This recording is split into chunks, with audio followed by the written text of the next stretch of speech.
Izinkan saya menyampaikan rasa hormat dan apresiasi setinggi-tingginya kepada Ibu Sri Mulyani Indrawati. Di bawah kepemimpinan beliau, Kementerian Keuangan berhasil menjaga stabilitas fiskal Indonesia di tengah dinamika global, melakukan efisiensi anggaran, dan mengawal program-program prioritas pemerintah hingga RAPBN 2026. Hari ini adalah momen yang penuh makna bagi saya pribadi, sekaligus bagi kita semua, karena menandai dimulainya babak baru pengabdian saya di Kementerian Keuangan. Saya merasa sangat terhormat atas kepercayaan yang diberikan kepada saya oleh Bapak Presiden untuk menjabat sebagai Menteri Keuangan Republik Indonesia. Amanah ini tidak ringan, karena dunia dihadapkan dengan tantangan yang semakin kompleks, baik dari sisi geopolitik, teknologi, maupun perubahan iklim. Dari dalam negeri pun ada tantangan dari sisi program prioritas pemerintahan yang harus kita kawal agar berjalan dengan mulus. Dengan kerendahan hati, saya mohon dukungan seluruh jajaran Kementerian Keuangan untuk bekerja bersama saya guna memastikan bahwa kebijakan fiskal tetap berperan sebagai instrumen yang kuat dalam menjaga stabilitas, mendorong pertumbuhan ekonomi, dan mewujudkan kesejahteraan bagi seluruh rakyat Indonesia. Bapak, Ibu, dan para hadirin yang saya hormati, izinkan saya menyampaikan rasa hormat dan apresiasi setinggi-tingginya kepada Ibu Sri Mulyani Indrawati. Di bawah kepemimpinan beliau, Kementerian Keuangan berhasil menjaga stabilitas fiskal Indonesia di tengah dinamika global, melakukan efisiensi anggaran, dan mengawal program-program prioritas pemerintah hingga RAPBN 2026.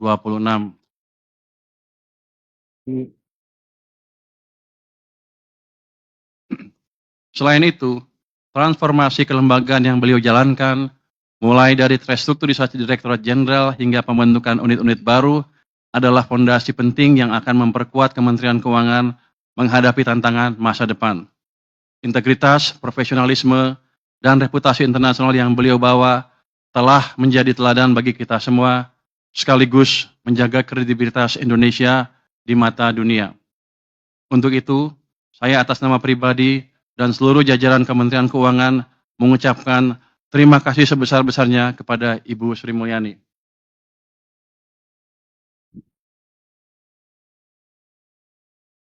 Sebelum menyampaikan langkah ke depan, saya ingin mengajak kita semua untuk sejenak mengingat tantangan-tantangan yang sudah dilalui oleh Kementerian Keuangan.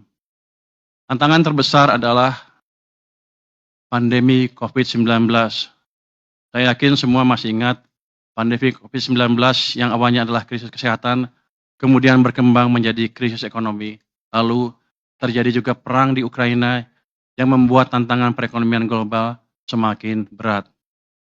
Di saat krisis tersebut, saya ingat kita berusaha sangat keras melakukan langkah-langkah luar biasa untuk memastikan bahwa perekonomian kita tetap bergerak yang dikemas dalam program pemulihan ekonomi nasional atau PEN. Melalui berbagai paket stimulus ekonomi, kita berhasil menjaga daya beli masyarakat dan keberlanjutan sektor usaha dengan tetap mempertahankan kesehatan APBN dan kepercayaan pasar. Ini semua tidak mungkin tercapai tanpa kerja keras dan kerjasama yang solid dari seluruh jajaran Kementerian Keuangan. Saat sibuk menghadapi krisis, Kementerian Keuangan juga tidak berhenti melakukan reformasi. Justru, kita memanfaatkan krisis untuk mendorong perubahan struktural.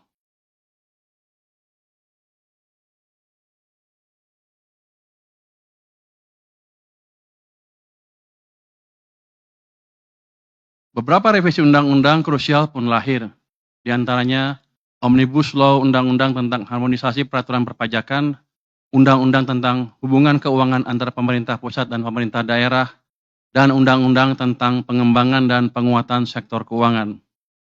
Banyak mimpi yang sudah terwujud, tetapi masih banyak juga pekerjaan rumah yang harus kita selesaikan. Bapak, Ibu, dan para hadirin yang berbahagia, kita semua menyadari bahwa ekonomi saat ini sedang menghadapi tantangan yang besar. Perlambatan ekonomi di berbagai negara, ketegangan geopolitik, perubahan iklim, serta perkembangan teknologi yang cepat menimbulkan risiko sekaligus peluang bagi Indonesia. Geopolitik akan menjadi game changer. Indonesia tidak bisa lepas dari dampak perkembangan geopolitik dunia. Oleh karena itu, jajaran Kementerian Keuangan harus paham kondisi terkini, harus paham isu-isu strategis.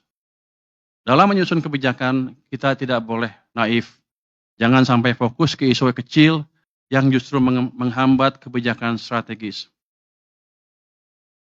Biasakan untuk berdiskusi dan mendengar suara dari luar, bukan hanya dari internal Kemenkeu sendiri yang sudah pasti sepakat, agar tidak terjebak dalam echo chamber. Manfaatkan perkembangan teknologi yang ada untuk mendapatkan insight yang baru. Selain itu, tantangan perubahan iklim semakin nyata. Sebagai negara yang rentan terhadap bencana alam, Indonesia harus bersiap untuk menghadapi risiko perubahan iklim yang akan berdampak pada sektor-sektor kunci, seperti pertanian, perikanan, dan energi. Peran Kementerian Keuangan dalam merancang kebijakan fiskal yang mendukung pembangunan berkelanjutan sangat krusial. RAPBN 2026 dirancang untuk menjaga kesinambungan kebijakan fiskal yang disiplin sekaligus berpihak kepada rakyat. Fokus utamanya diarahkan pada penguatan ketahanan pangan, peningkatan kualitas pendidikan, perluasan layanan kesehatan, serta pelindungan sosial bagi kelompok rentan. Dengan RAPBN ini, pemerintah berupaya memastikan belanja negara lebih efektif, memberikan manfaat nyata bagi masyarakat, serta memperkuat daya tahan ekonomi nasional di tengah ketidakpastian global. Pada saat yang sama, prinsip kehati-hatian harus tetap dijaga agar APBN tetap sehat, kredibel, dan mampu menopang agenda pembangunan nasional. Bapak, Ibu, dan para hadirin yang saya banggakan, Kementerian Keuangan adalah institusi yang besar dengan puluhan ribu pegawai yang tersebar di seluruh penjuru negeri. Sebagai institusi yang mengelola keuangan negara, kita harus selalu menjaga integritas dalam tiap tindakan yang kita lakukan.